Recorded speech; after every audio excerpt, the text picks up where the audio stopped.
ومن أحسن قولا ممن دعا إلى الله وعمل صالحا وقال إنني من المسلمين. السلام عليكم ورحمة الله وبركاته. إن الحمد لله نحمده ونستعينه ونستغفره ونعوذ بالله من شرور أنفسنا ومن سيئات أعمالنا. من يهده الله فلا مضل له ومن يضلل فلا هادي له. وأشهد أن لا إله إلا الله وحده لا شريك له وأشهد أن محمدا عبده ورسوله صلى الله تعالى عليه وعلى آله وصحبه وسلم تسليما كثيرا. أما بعد. সম্মানিত দিনী ভাতৃমণ্ডলী যে যেখান থেকে আমাদের সাথে যুক্ত আছেন, আল্লাহ রাব্বুল আলামিনের প্রশংসা এবং নবী সাল্লাল্লাহু আলাইহি সাল্লামের উপর সালাত ও সালামের পর আজ রবিবার 28শে রজব 1444 হিজরি মোতাবেক 19শে ফেব্রুয়ারি 2023 আমাদের ধারাবাহিক আলোচনা ফিকহুত তাহারা পর্ব নম্বর 11, বিষয়বস্তু নওয়াকিদুল ওযু, ওযু ভঙ্গের কারণগুলি। তো শুরু করা যাক এ বিষয়ে। নওয়াকিদুল ওযু অর্থাৎ ওযু ভঙ্গকারী বিষয়। ওযু ভঙ্গকারী বিষয় সম্পর্কে লেখক বলছে নওয়াকিদুল ওযু সিত্তা, ওযু ভঙ্গকারী বিষয় হচ্ছে 6টি। ওযু ভঙ্গের কারণ হচ্ছে 6টি। প্রথম হচ্ছে আল খারিজ মিনাস সাবিলাইন, মানুষের শরীরে যে দুটো দ্বার রয়েছে, একটি হচ্ছে পেশাবের দ্বার আর একটি হচ্ছে পায়খানার দ্বার। এই পেশাব পায়খানার যে দুটো রাস্তা রয়েছে, এই দুটো রাস্তা থেকে কোনো কিছু যদি বের হয়ে আসে, যেমন পেশাব পায়খানা, আপনার তারপরে হাওয়া বেরিয়ে আসে, বায়ু নির্গত হয়, মনি বেরিয়ে আসে, মজি বেরিয়ে আসে, অথবা রক্ত বেরিয়ে আসে ইত্যাদি। এই ধরনের পেশাব পায়খানা রাস্তা দিয়ে কোনো কিছু যদি বেরিয়ে আসে তাহলে উযু ভঙ্গ হয়ে যাবে। 2 নম্বর উযু ভঙ্গের কারণ হচ্ছে জাওয়ালুল আকল, মানুষের বিবেক হারিয়ে যাওয়া। বিবেক হারিয়ে যাওয়া, বোধ শক্তি নেই, বিবেক কাজ করছে না। সেটা বিভিন্ন কারণ হইতে পারে। প্রথম কারণ হচ্ছে বেনাউমিন মুস্তাগরিক কাসীর, খুব গভীর ঘুমের কারণে। এমন গভীর ঘুম এসেছে যে আশেপাশে কি হচ্ছে, এ কি বলছে, এ কি করছে বা কি হচ্ছে ঘটছে কোনো খবর রাখেন না, কারণ এখন বিবেক ঢাকা পড়ে গেছে, বিবেক কাজ করছে না। মাইন্ড অথবা বেহুশ হয়ে যাওয়ার কারণে সাময়িক সেন্সলেস, হঠাৎ করে কেউ সেন্সলেস হয়েছে, কোনো কিছু টের পাচ্ছে না আশেপাশে কি ঘটছে। মুস্কিরিন অথবা নেশাগ্রস্ত হওয়ার কারণে এমন কিছু হয়তো ব্যবহার করেছে যাতে নেশাগ্রস্ত হয়ে পড়েছে। তো নেশা অবস্থায় যদি থাকে তো মানুষের বিবেককে ঢেকে নেই। আল খামরু মা খামার আল আকল, এইসব কারণে কি হয়ে যাবে, মানুষের বিবেক চলে যায়। বিবেক যখন কাজ করে না তখন ওযু আছে না ওযু ভঙ্গ হয়ে গেল তা তো জানছে না, সেই জন্য এটি হচ্ছে ওযু ভঙ্গের কারণ। দ্বিতীয় কারণ। তৃতীয় কারণ বলছেন মাসুল ফারজ, লজ্জা স্থান স্পর্শ করা। লজ্জা স্থান স্পর্শ করা এই বিষয়টি মতভেদপূর্ণ। এ বিষয়ে 3টি মত রয়েছে। একটি মত হচ্ছে যে লজ্জা স্থান সরাসরি স্পর্শ করলে, সেটা কামভাব নিয়ে হোক অথবা এমনিতে হোক, স্বাভাবিকভাবে হোক, কিন্তু সরাসরি যদি স্পর্শ করে তাহলে নর হোক অথবা নারী হোক ওযু ভঙ্গ হয়ে যাবে। এটি হচ্ছে ইমাম শাফির মত, এটি হচ্ছে অন্যান্য আরো হাম্বলি মাযহাবের মত, এটি হচ্ছে অধিকাংশ আইম্মায়ে কেরামদের মত, যে এটি অধিকাংশ আহলে হাদিস সালাফিদের মত। কারণ নবী সাল্লাল্লাহু আলাইহি ওয়াসাল্লামের হাদিস রয়েছে, মান মাসসা যাকারাহু ফালিয়াতাওয়াদ্দা বা মান মাসসা ফারজাহু ফালিয়াতাওয়াদ্দা, যে ব্যক্তি লজ্জা স্থান স্পর্শ করবে সে যেন ওযু করে। দ্বিতীয় মত হচ্ছে যে না, লজ্জা স্থান হচ্ছে শরীরের একটা অংশ বা অঙ্গ, সুতরাং লজ্জা স্থান স্পর্শ করলে তাতে উজু ভঙ্গ হবে না। এটি হচ্ছে হানাফি মজহাব, প্রসিদ্ধ হানাফি মজহাব। তারা একটি হাদিস পেশ করে, কিন্তু সেই হাদিসটি তুলনামূলক দুর্বল। যে হাদিসটি বললাম উজু ভঙ্গের, সেই হাদিসের তুলনায়। তারপরে আর একটি সমন্বয় করা হয়েছে, সেটা হচ্ছে যে সরাসরি স্পর্শ করলে উজু নষ্ট হয়ে যাবে, ওই ক্ষেত্রে ওই হাদিস, যে হাদিস একটু আগে বললাম। আর শরীরে সেটিও একটি অঙ্গ, এই কথাটি তখন প্রযোজ্য যখন কোন আবরণের উপর স্পর্শ করে, অর্থাৎ কাপড় আছে লজ্জাস্থানের উপর, আর ওপর থেকে কেউ তাতে হাত লাগিয়েছে, তাতে উজু নষ্ট হবে না। এই দুটি মত হচ্ছে প্রসিদ্ধ মত। তৃতীয় আর একটি মত রয়েছে, তা হচ্ছে যদি কাম ভাব নিয়ে যৌন চাহিদার সাথে উত্তেজনার সাথে স্পর্শ করে লজ্জাস্থান, তাহলে উজু নষ্ট হবে। আর যদি স্বাভাবিক সরাসরি স্পর্শ হয়, তবু তাতে উজু নষ্ট হবে না। বেশ কিছু গবেষক ওলামায়ে কেরাম এই মতটি পোষণ করেছেন। সতর্কতা হচ্ছে উজু করে নেওয়া, সতর্কতা হচ্ছে উজু করে নেওয়া সরাসরি যদি স্পর্শ হয় নিজের লজ্জাস্থান।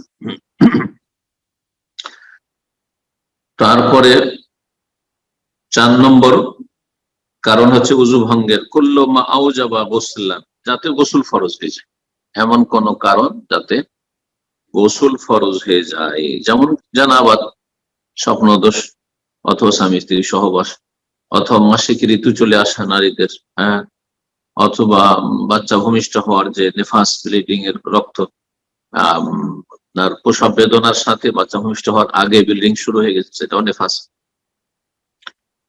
তো এতে উজু নষ্ট হয়ে যাবে। আগে থেকে উজু ছিল, আর জানাবাতে গোসল ফরজ হয়েছে, মাসিক হয়েছে, অথবা নেফাসের রক্ত চলে এসছে, তাহলে উজু নষ্ট হয়ে যাবে,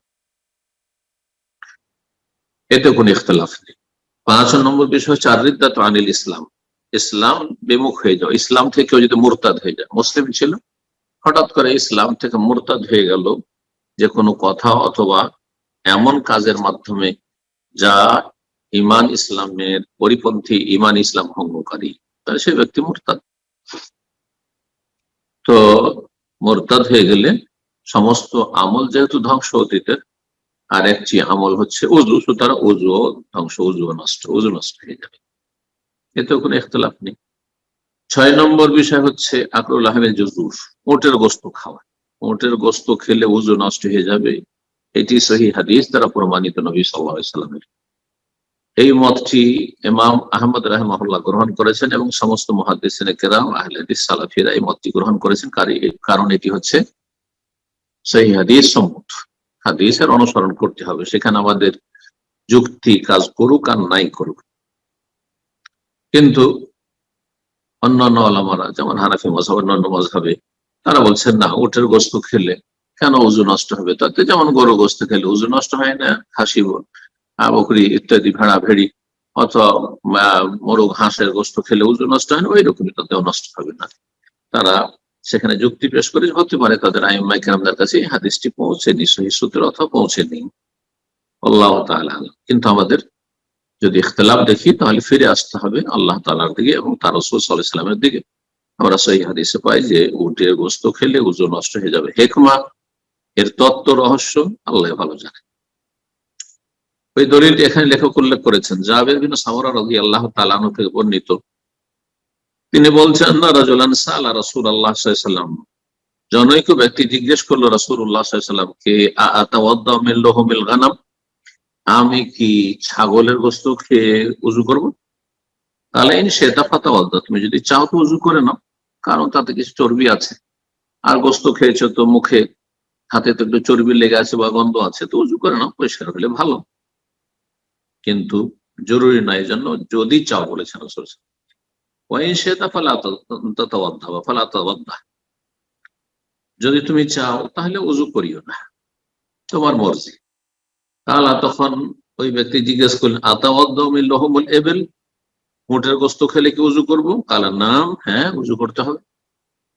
তাওয়াদ্দা মিন লুহুমিল ইবিল, তাওয়াদ্দা মিন লুহুমিল ইবিল, উটের গোশত খেয়ে উজু করবো। আখরাজাহু মুসলিম, হাদিস সহিহ মুসলিমে রয়েছে, হাদিস নম্বর 360। পবিত্রতার ক্ষেত্রে যদি সন্দেহ হয়, যে আমার উজু আছে না নেই, তাহলে কোনটা ধরবেন? এই ক্ষেত্রে একটি কায়দা ফর্মুলা বর্ণনা করেছেন এবং তার দলিল পেশ করেছেন। বলছেন মাতা ইউতাওয়াদ্দা মিন শাক্কিন ফিত তাহারা, পবিত্রতার ক্ষেত্রে যদি কেউ সন্দিহান হয় তাহলে কখন উজু করতে হবে আর কখন উজু করতে হবে না। বলছেন এই ক্ষেত্রে নীতিমালা মান তায়াক্কানাত তাহারা, কারো যদি ইয়াকিন থাকে, দৃঢ় বিশ্বাস রয়েছে, দৃঢ় প্রত্যয় রয়েছে যে তার পবিত্রতা আছে, উজু আছে, শরীর পাক আছে, ওয়াশাক্কা ফিল হাদাস, কিন্তু সন্দেহ হচ্ছে যে উজু নষ্ট হইল নাকি, সন্দেহ হচ্ছে উজু নষ্ট হলো নাকি। তো সন্দেহ হচ্ছে উজু না থাকা, আর ইয়াকিন হচ্ছে উজু থাকা। এমনটা যদি হয় বানা আলাল ইয়াকিন, ইয়াকিনের উপর নির্ভরশীল হবে, ইয়াকিনের উপর ভিত্তি রাখবে, আর সেটি হচ্ছে পবিত্রতা। আসল হচ্ছে পবিত্রতা, কারণ তার ইয়াকিন দৃঢ় বিশ্বাস হচ্ছে যে তার উজু আছে। এর বিপরীত যদি হয় অমান তায়াক্কান আল হাদাস, তার বিশ্বাস যে আমার উজু নেই, কিন্তু একটু সন্দেহ হচ্ছে, অশাক্কা ফিত তাহারা, পবিত্রতার ক্ষেত্রে সন্দেহ হচ্ছে আমি উজু করলাম না, ভুলে গেছি। তো বলছে বানা আল ইয়াকিন, এখানেও ইয়াকিনের উপর নির্ভরশীল হবে, যার উপর দৃঢ় বিশ্বাস রয়েছে তার উপর বুনিয়াদ রাখবে। অর্থাৎ তার যেহেতু ইয়াকিন দৃঢ় বিশ্বাস যে তার উজু ছিল না, একটু একটু সন্দেহ হচ্ছে যে হয়তো উজু করেছে বা পবিত্রতা অর্জন করেছে, তাহলে সেটা সন্দেহটা ধরা যাবে না, যেটি সন্দেহপূর্ণ। যার উপর ইয়াকিন রয়েছে তার উপর আস্থা করবে। ওয়াল হাদাস, সেটা হচ্ছে তার উজু না থাকা। তাহলে তাহার, সুতরাং এ অবস্থায় উজু করে নেবে, পবিত্রতা অর্জন করে নেবে। এই মর্মে দলিল সহিহ মুসলিম থেকে বর্ণনা করেছেন আবু হুরায়রা রাদিয়াল্লাহু তাআলা আনহু থেকে বর্ণিত, তিনি বলছেন ক্বালা রাসূলুল্লাহ সাল্লাল্লাহু আলাইহি ওয়াসাল্লাম, রাসূলুল্লাহ বলেছেন ইযা ওয়াজাদা আহাদু ফি বাতনিহি শাইআন, তোমাদের কোন ব্যক্তি যদি পেটে কোনো কিছু অনুভব করে, যে পেটে গ্যাস, পেটে গ্যাস রয়েছে, আশকালা আলাইহি, আর তার জন্য সেটা যেন একেবারে অস্পষ্ট হয়ে যাচ্ছে, তার জন্য সিদ্ধান্ত নেওয়া মুশকিল হয়ে যাচ্ছে, মাঝে মাঝে সন্দেহ হচ্ছে, যে মনে হচ্ছে যে হাওয়া খারিজ হয়ে গেল, বায়ু নির্গত হয়ে গেল, না সন্দেহ হচ্ছে কিন্তু নিশ্চিত হতে পারছে না। আখারাজা মিনহু শাইউন আমলাম, তার ব্যাখ্যা ফাআশকাল আলী, তার জন্য এই বিষয়টি মুশকিল হয়ে যাচ্ছে সিদ্ধান্ত নেওয়া। এর ব্যাখ্যা করে বলছেন যে আখারাজা মিনহু শাইউন, কোন কিছু নির্গত হলো নাকি, মানে বায়ু নির্গত হলো নাকি, আমলা, অথবা বায়ু নির্গত হয়নি। ফালা ইয়াখরুজান মিনাল মসজিদ, তাহলে মসজিদে যদি অবস্থান করে বা উযু অবস্থায় থাকে, মসজিদ থেকে বেরোবে না, উযু তার ভঙ্গ হয়নি। হাত্তা ইয়াসমা সাওতান, যতক্ষণ পর্যন্ত বায়ু নির্গত হওয়ার কোন রকমের আওয়াজ, শব্দ না শুনবে, আও ইয়াজিদু রিহান, অথবা কোনো দুর্গন্ধ না পাবে। তো আওয়াজ শোনা অথবা দুর্গন্ধ পাওয়া বলে যে কথাটি বুঝিয়েছেন রাসূলুল্লাহ, তা হচ্ছে আত-তায়াক্কুন, ইয়াকিন, যে যতক্ষণ পর্যন্ত নিশ্চিত না হবে যে সত্যি আমার বায়ু নিঃসরণ হয়েছে, সত্যি আমার ওজু নষ্ট হয়ে গেছে, সন্দেহের উপর নির্ভর করবে না। হাদিস সহিহ মুসলিমে রয়েছে 362 নম্বর হাদিস। কোন ব্যক্তি যদি স্ত্রীকে স্পর্শ করে, কোন ব্যক্তি যদি স্ত্রীকে স্পর্শ করে, সেই ক্ষেত্রে উজু কি নষ্ট হবে? শাফি মাযহাবে উজু নষ্ট হয়ে যাবে। মাসুল মারআ, স্ত্রীকে বা নারীকে স্পর্শ করলে উজু নষ্ট হয়ে যাবে, শাফি মাযহাব, বাকি তিন মাযহাবে উজু নষ্ট হয় না স্ত্রীকে বা নারীকে স্পর্শ করলে। তবে কামভাব নিয়ে যদি যৌন চাহিদার সাথে স্পর্শ করে, স্ত্রীকে তো স্পর্শ করছে কিন্তু তার কামভাব নেই, এই ক্ষেত্রে কোনো কিছু যদি বের নাও হয়, মজি বেরিয়ে গেলে তো উজু নষ্ট, তাহলে উজু করতেই হবে, কিন্তু কোনো কিছু বের হলো না, তারপর উজু করে নেওয়া ভালো বলছেন লেখক, সতর্কতামূলক। কারণ হয়তো এখন নির্গত হয়ে গেলে একটু পরে নির্গত হইতে পারে, তাই বলছেন ইয়াসতাহিবুল উযু, উযু মুস্তাহাব লিমান মাসসা ইমরাতান, কেউ যদি কোন নারীকে স্পর্শ করে বেশাহওয়াতিন, কামভাব নিয়ে, ওয়ালাম ইয়াখরুজ মিনহু শাই, কিন্তু কোনো কিছু বের হয়, মজি বের হয়, আও মাসসা আওরাতা সাগীরিন, এইরকম আরেকটি মাসলা, কেউ যদি নাবালক, নাবালিকার, কচি কাঁচা বাচ্চাদের, ছেলে মেয়েদের মা বাবা বাচ্চাদের লজ্জাস্থানে হাত দেয়, পেশাবের রাস্তায় হাত দেয় অনেক সময় পরিষ্কার করার জন্য, তাহলে কি উজু ফরজ হবে? এই ক্ষেত্রে অনেকে বলেছেন যে হ্যাঁ, সেটা নিজের লজ্জাস্থান হোক অথবা অন্যের হোক, সতর্কতামূলক বলেছেন। কিন্তু লেখক বলছেন যেহেতু মাসলাগুলো ইজতিহাদি, যদি কোনো কচি কাঁচা লজ্জায় স্থানে হাত দেয় পরিষ্কার পরিচ্ছন্ন করতে গিয়ে, তাহলে তাতে উজু করা মুস্তাহাব, সতর্কতামূলক উজু করা মুস্তাহাব, কিন্তু উজু ভঙ্গ হয়ে যায় না। অথবা যদি বমি হয়, বমি হলে উজু নষ্ট হয় না। হানাফি মাযহাবে উজু নষ্ট হয় যদি মুখ ভর্তি বমি হয়। এগুলো তাদের ইজতিহাদি ফতোয়া, এগুলোর পিছনে কোনো সহি দলিল নেই। এ মর্মে যা কিছু রয়েছে তা দুর্বল, ভিত্তিহীন। যদি বমি হয়, লেখক বলছেন যে উজু করে নাও ভালো, মুস্তাহাব, কারণ বনগুমাই হয়েছে, তখন স্বাভাবিক শারীরিক একটা পরিবর্তন এসেছে, সুতরাং উজু করলে ভালো, কিন্তু উজু করা ওয়াজিব না, উজু ভঙ্গ হয় এক কথায়।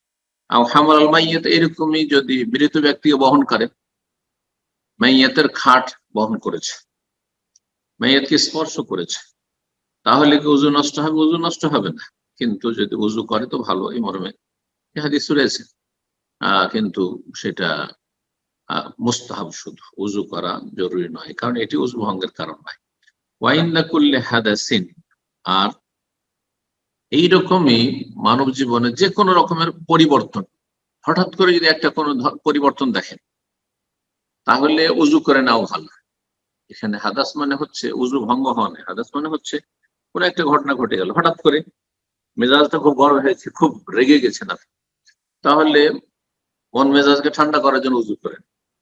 এইরকমই কারোর সাথে আপনি ঝগড়া করে নিয়েছেন, কোন একটা আপনি অন্যায় কথা, হারাম কথা বলে দিচ্ছেন ইত্যাদি, এই ক্ষেত্রে ইজতিহাদি মাসলা, যেহেতু উজু করলে গুনহা ঝরে পড়ে, সুতরাং আপনি উজু করে নিলে ভালো।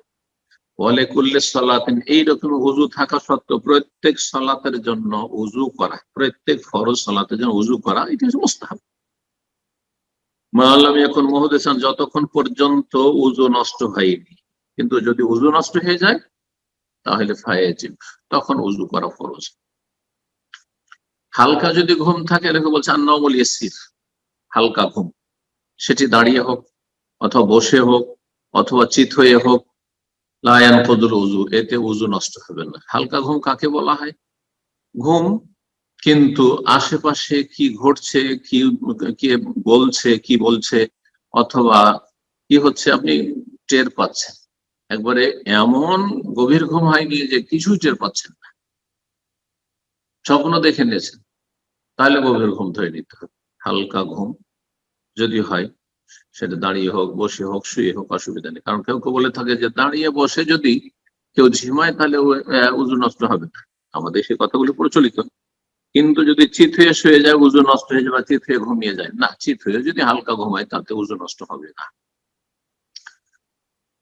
তারপর লেখা বলছে ইযা কাব্বালা যাওজাতাহু, স্ত্রীকে কেউ যদি চুমন দিয়ে দেয়, ওয়ালাউ বিশাওয়াতিন, যদিও কাম ভাব নিয়ে হোক না কেন, লাম ইয়ানতাকিদ উযুহু, উযু নষ্ট হবে না, ইল্লা আন ইয়াখরুজা মিনহু শাই, তবে যদি কোনো কিছু নির্গত হয়, অর্থাৎ মজি বেরিয়ে যায়, তাহলে বাউলু মা ইউকুল লাহম। তারপরে আর একটি মাসলা বলছেন, সেটা হচ্ছে যেসব পশু পাখির গোশত খাওয়া হালাল, তার পেশাব, যেসব পশু গোশত খাওয়া হালাল, তার পেশাব, তার গোবর নেদি, তার বীর্য মানি, মানিউল আদমি, এইরকমই মানুষের বীর্য, কুল্লাহ তাহার, এসব পাক, এসব হচ্ছে পাক।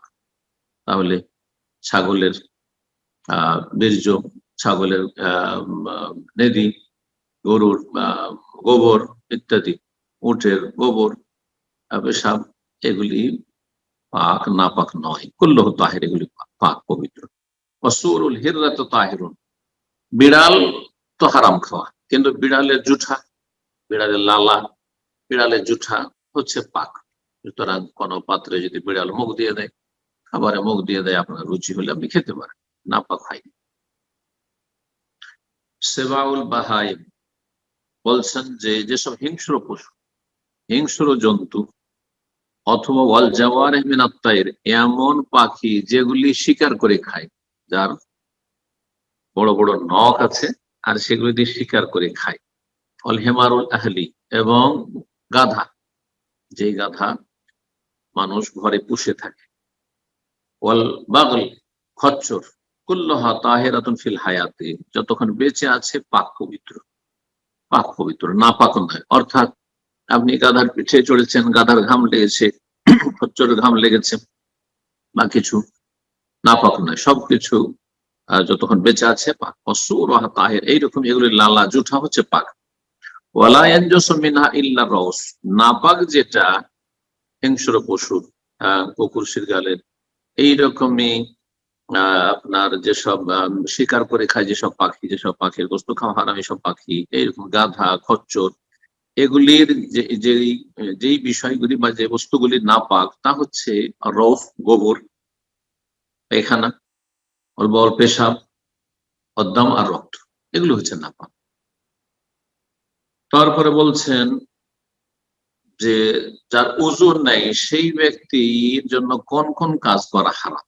বলছি ইয়াহরুমু আলামান আহাদাসা, যার ওযু নষ্ট হয়ে গেছে তার জন্য হারাম হচ্ছে আসসালাত, সালাত আদায় করা, ফরজ হোক অথবা সুন্নাত নফল হোক, সালাত আদায় করা হচ্ছে হারাম। সালাতের জন্য শর্ত হচ্ছে তাহারাত, বড় তাহারাত, গোসল ফরজ থাকে গোসল করতে হবে, আর ছোট তাহারাত হচ্ছে ওযু না থাকলে ওযু করতে হবে, ছোট না পাকে বড় না পাকে থেকে পাক পবিত্র থাকতে হবে। দ্বিতীয় মাসলা হচ্ছে মাসুল মুসহাফ, যার ওযু নেই তার জন্য কোরআনে কারীম প্লেন সাদা কোরআন যাতে 30 পারা কোরআন রয়েছে তাকে মুসহাফ বলা হয়, তরজমা নয়। অনুবাদ যদি 30 পারার সাথে থাকে তাহলে তার নাম হচ্ছে অনুবাদ, যদি তফসির থাকে তার নাম তফসির, তার নাম কোরআন নয়। কিন্তু কোরআনে কারীম সেই আল্লাহর কিতাবের নাম যেটাতে পুরো কোরআন 30 পারা রয়েছে, সূরা ফাতিহা থেকে সূরা নাস পর্যন্ত, আর তাতে কোন রকমের তফসির বা ব্যাখ্যা তরজমা নেই। মুসহাফ স্পর্শ করা অধিকাংশ আইম্মা ইকরামদের কাছে, বরং 4 মাযহাবে প্রসিদ্ধ ফতোয়া যে বিনা ওযু অবস্থায় জায়েজ নাই, হারাম বলছেন। লেখক এই মতটিকে উল্লেখ করেছেন যতক্ষণ পর্যন্ত ওযু না করে নেবে। কিন্তু কোরআনে কারীম স্পর্শের জন্য ওযু শর্ত, এর অকাট্য দলিল পাওয়া যায় না। যে দলিল দেওয়া হচ্ছে সেটি অস্পষ্ট অথবা সহিহ নয়, অস্পষ্ট হয় না হয় সহিহ নয়। সুতরাং নিশ্চিত কথা বলা হারাম, এর জন্য স্পষ্ট দলিলের প্রয়োজন। এই জন্য এই ক্ষেত্রে অনেক মুহাক্কিক ওলামারা বলেছেন যে প্রয়োজন যদি হয়, সতর্কতা হচ্ছে উত্তম হচ্ছে ওযু করে কোরআন স্পর্শ করা। কিন্তু প্রয়োজন যদি হয়, ঠান্ডার সময়, শীতের সময়, ঠান্ডার দেশে বাস করেন, সবসময় ওযু করা কঠিন, বা সেই তাতে ঠান্ডা লেগে যেতে পারে, আর কোরআন স্পর্শ করা প্রয়োজন রয়েছে, কোরআন স্পর্শ করতে পারবেন ওযু না থাকলে। তবে বড় নাপাকির অবস্থায় নয়, বড় নাপাকির অবস্থায় গোসল ফরজ হয়ে আছে, স্বামী স্ত্রী সহবাস হয়েছে, অথবা স্বপ্নদোষ হয়েছে, মাসিক অবস্থায় আছে, আর সরাসরি কোরআনে কারীম স্পর্শ করবে, এটা হারাম। তারপরে লেখক বলছেন মা ইয়াখরুজ মিনাল ইনসান নাওআন, মানুষের শরীর থেকে যা কিছু নির্গত হয়, বের হয়, তা হচ্ছে 2 ভাগে বিভক্ত, 2 রকম। একরকম হচ্ছে তাহের, পবিত্র, শরীর থেকে যা কিছু বের হয়ে আসে তার একটা অংশ হচ্ছে পবিত্র। সেটা কি? অবাদাম, চোখের পানি, অশ্রু, চোখ থেকে যে অশ্রু প্রবাহিত হয়, অল মোখাত, এইরকমই নাকের পোটা, অল বোসাক, থুথু, অরিক, থু থু থু কাশ ইত্যাদি, অল আরাক, ঘাম, অল মানি, বীর্য, যে পোটার সাথে কাশ, এই সবগুলি হচ্ছে পাক, এগুলি না পাক নয়। তবে নোংরা জিনিস, কাশ পোটা নোংরা বলতে পারেন আপনি, ঘৃণিত বলতে পারেন, ওইরকম মানে বীর্য ঘৃণিত, কিন্তু নাপাক এর দলিল নেই। মানুষের বীর্য নাপাক এর কোনো দলিল নেই। 2 নম্বরে বলছেন যা মানুষের শরীর থেকে বেরোয় তা হচ্ছে নাজাস, নাপাক, তা হচ্ছে নাপাক। আর তা হচ্ছে ওয়াল গায়তু ওয়াল বাউল, তা হচ্ছে পায়খানা, পেশাব, ওয়াল ওয়াদি ওয়াল মাজি, মাজি, মাজি যেটা বের হয়, ওয়াদি রোগের কারণে, অসুস্থতার কারণে অনেক পুরুষদের বের হয়ে থাকে, অদ্দাম, এইরকম শরীর থেকে যে রক্ত বের হয়, আল খারিজ মিনাস সাবিল, এমন রক্ত যেটা পেশাব পায়খানা দ্বার দিয়ে বেরোচ্ছে, পেশাব পায়খানা রাস্তা দিয়ে যদি রক্ত বের হয় তাহলে সেটি হচ্ছে নাপাক। কিন্তু বলছেন আদামুল খারিজ মিনাস সাবিল ইয়ানকুদুল ওযু, যদি পেশাব পায়খানা রাস্তা দিয়ে রক্ত বের হয় তাতে ওযু নষ্ট হবে। আম্মা দামুল খারিজ, যেই রক্ত বের হয়ে থাকে মিন বাকিয়াতিল বাদান, শরীরে অন্য অন্য জায়গায় দিয়ে, পেশাব পায়খানা রাস্তা দিয়ে নয়, কোন জায়গায় ঘা আছে, ফোড়া আছে, রক্ত বের হচ্ছে, অথবা নাক দিয়ে, কান দিয়ে ইত্যাদি, দাঁত থেকে, এগুলিতে উযু নষ্ট হয় না। বলছেন যে যেসব রক্ত বের হয় শরীর অন্যান্য অংশ দিয়ে বা অন্যান্য অঙ্গ দিয়ে, যেমন নাক দিয়ে, দাঁত থেকে, এইরকমই কোন ক্ষত থেকে, কোন ফোড়া থেকে, ফাইন্নাহু লা ইয়ানকুদুল উযু, তাতে উযু নষ্ট হয় না। কালিলান কানাদ দামু আও কাসীরান, সে রক্ত কম বের হোক শরীর থেকে অথবা বের হোক, কম বেশি বের হোক। সাহাবায়ে কেরামগণ জিহাদ ফি সাবিলিল্লাহ আহত থাকতেন আর তাদের রক্ত প্রবাহিত হতে থাকতো, সালাত আদায় করেছেন। ওমর রাদিয়াল্লাহু তাআলা আনহু সালাত সম্পূর্ণ করেছেন আহত অবস্থায়, রক্ত প্রবলভাবে প্রবাহিত হচ্ছিল সেই সময়। তাহলে তো তিনি এমন অবস্থায় সালাত আদায় করেনি যে উযু নষ্ট হয়ে গেছে। লাকিন ইয়াহসানু গাসলুহু মিন বাবিন নাযাফাত ওয়ান নাযাহা, হ্যাঁ, শরীর থেকে যদি রক্ত প্রবাহিত হয়, নাপাক হয়নি অথবা তাতে উযু নষ্ট হয়নি, কিন্তু উত্তম হচ্ছে, ভালো, যে পরিষ্কার পরিচ্ছন্নতার জন্য ধুয়ে ফেলবে। ওমান তাওয়াদ্দা ফাকাদ আহসান, আর কেউ যদি উযু করে নেয় যে আমার ক্ষত থেকে রক্ত বেরিয়েছে, নাক দিয়ে আমার রক্ত বেরিয়েছে, আমি উযু করে নেবো, তাহলে ভালো কাজ করলো, উত্তম কাজ করলো, কিন্তু সেটা ওয়াজিব না। ওমান লাম ইয়াতাওয়াদ্দা ফালা শাইআ আলাইহি, আর কেউ যদি উযু না করে নাক দিয়ে, দাঁত দিয়ে বা কোনো ক্ষত থেকে রক্ত প্রবাহিত হওয়ার কারণে, তাহলে তাতে কোনো অসুবিধা নেই, কোনো আপত্তি নেই, কারণ সেটা উযু ভঙ্গের কারণ নয়। এখানে আজকের আলোচনা শেষ করলাম। রব্বুল আলামিনের কাছে দোয়া করি আল্লাহ যেন কবুল করেন, উপকারী জ্ঞান দান করেন, এবং আল্লাহ রাব্বুল আমাদের ইলমে আমলে দ্বীন দুনিয়া আল্লাহ বরকত দান করেন। ওয়া সাল্লাল্লাহু সাল্লাম আলা নবিয়িনা মুহাম্মদ ওয়া আলা আলিহি ওয়া সাহবিহি আজমাইন।